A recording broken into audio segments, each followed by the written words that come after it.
Malam itu tidak ada pasien yang meninggal dunia. Jadi, Sugeng hanya bertugas untuk bersih-bersih kamar jenazah dan melepaskan pakaian mayat tersebut. Setelah selesai melepaskan pakaian mayat, ia menyimpan ke dalam sebuah plastik besar.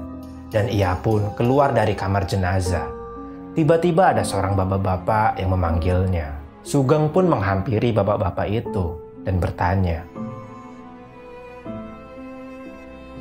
"Ada apa ya, Pak?" "Antar saya." "Kemana, Pak?" "Tolong kuburkan saya."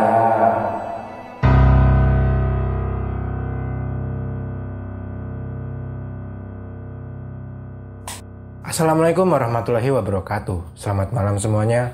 Kembali lagi dengan saya Robi, host dari channel Sketsa Malam. Pada malam kali ini saya akan mengangkat kisah mistis dari akun Twitter milik Mas Rian.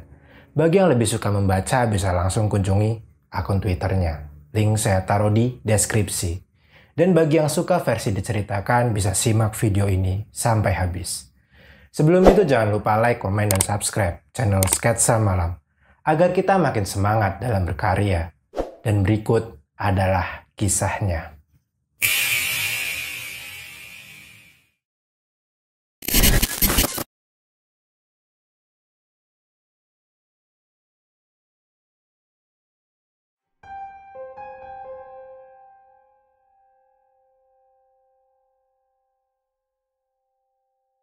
Kejadian kali ini dialami oleh, sebut saja namanya Sugeng. Ia berusia 21 tahun. Sugeng berprofesi sebagai supir pengantar mayat di sebuah rumah sakit. Tetapi sebelumnya ia tidak tahu sama sekali jika ia akan ditempatkan sebagai supir pengantar mayat. Namun karena saat itu keadaan ekonomi keluarganya sedang tidak stabil, akhirnya ia menerima pekerjaan itu. Setelah 1 minggu bekerja di rumah sakit tersebut, Sugeng mengalami banyak kejadian mistis. Kejadian yang paling menakutkan adalah ketika ia baru saja mengantar mayat pria ke dalam kamar jenazah, tiba-tiba ada yang melempar dirinya dengan sebuah batu kerikil. Tapi saat ia menengok ke belakang, tidak ada siapapun di kamar jenazah tersebut. Hanya ada 2 mayat hasil otopsi dan 1 mayat yang baru saja ia bawa tadi. Setelah itu ia pun bergegas keluar dan membaca istighfar berkali-kali. Tidak hanya Sugeng yang ditugaskan menjadi supir mayat. Ada lagi 2 petugas lain yang berbeda shift dengannya. Dan kejadian-kejadian mistis tersebut tidak hanya dialami oleh Sugeng saja, tapi 2 petugas lain pun juga sering mengalaminya.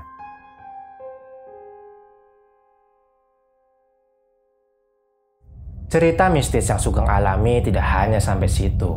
Pernah suatu ketika, saat ia hendak menghantar mayat, tiba-tiba ada suara entah dari mana dan berbicara kepadanya. "Pelan-pelan bawa mobilnya, Pak."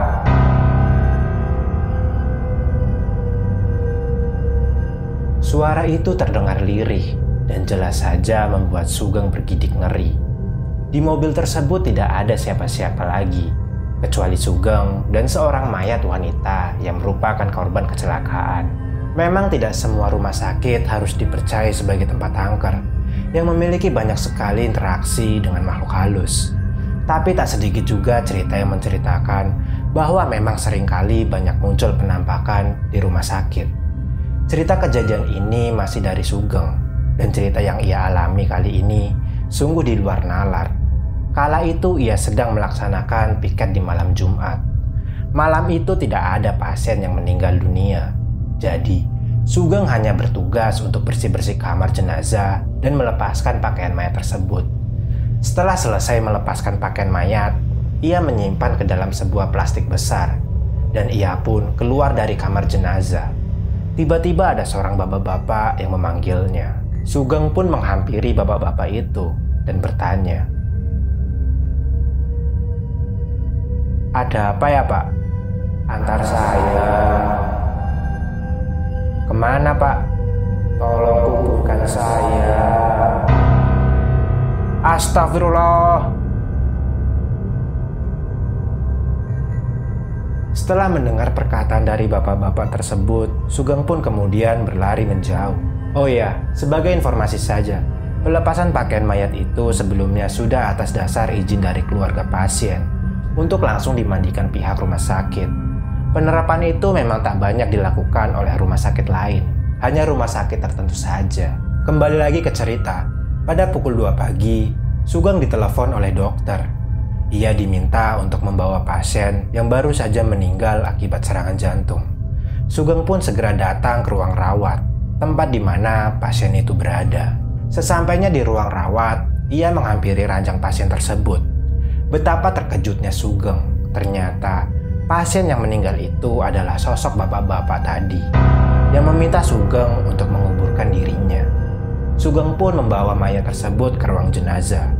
Sambil mendorong ranjang mayat tersebut, tak henti-hentinya ia terus memanjatkan doa dengan harapan tak ada lagi kejadian aneh yang menimpanya.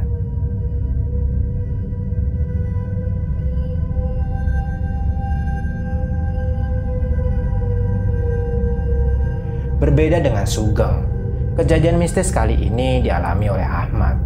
Ia adalah salah satu rekan kerja Sugeng. Ahmad sering sekali melihat penampakan wanita pucat di lorong menuju kamar jenazah.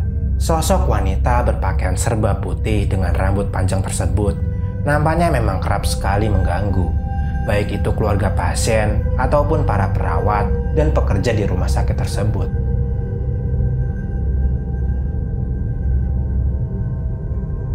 Meskipun sudah lama bekerja, Sugeng tetap masih memiliki rasa takut tersendiri dalam benaknya. Malam itu Sugeng tengah piket, dan tiba-tiba ada korban kecelakaan yang datang dan harus dirujuk ke rumah sakit lain. Sugeng pun segera mengantar pasien itu.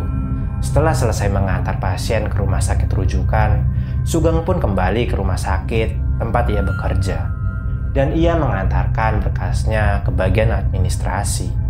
Di bagian administrasi, Sugeng diminta tolong untuk mengantarkan map ke ruang dokter yang letaknya berada di dekat pantry. Waktu itu sudah pukul 10 malam. Keadaan rumah sakit sudah cukup sepi. Tiba-tiba saja, Sugeng merasa ragu, tapi ia terus berjalan untuk mengantarkannya. Ruang dokter ini adalah ruang semacam tempat istirahat atau tempat bersantai. Tapi masalahnya ruang tersebut berada di bagian pojok belakang, alias di ujung rumah sakit. Dengan gagahnya, Sugeng berkata dalam hati, "Setan gak bakal makan manusia."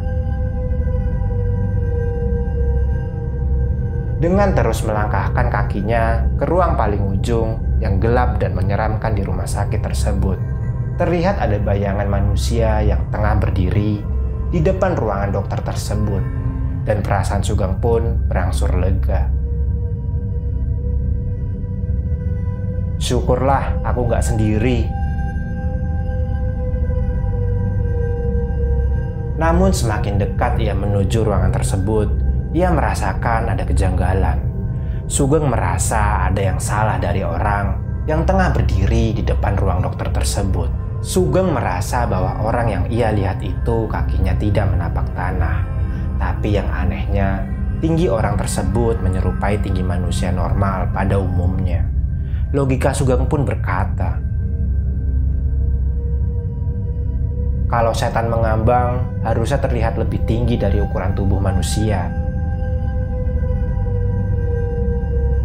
Sugeng terus berjalan, semakin mendekat dengan orang tersebut. Sampai akhirnya ia pun menyesal akan tindakannya yang merasa penasaran akan wujud tersebut.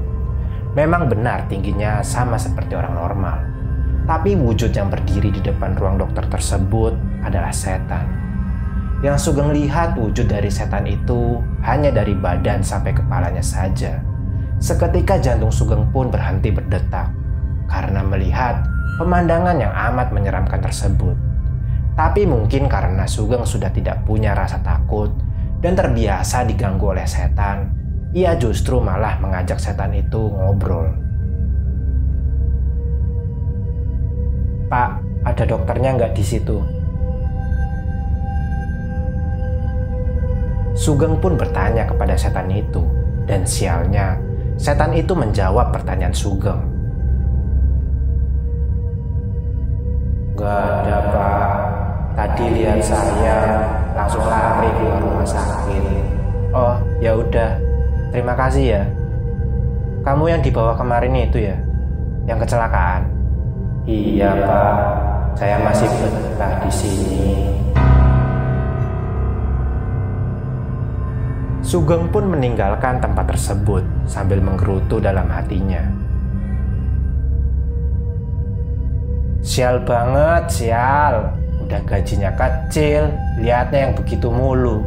Kok nggak ada gitu ya yang ngasih togel, biar ada gunanya sedikit gitu loh.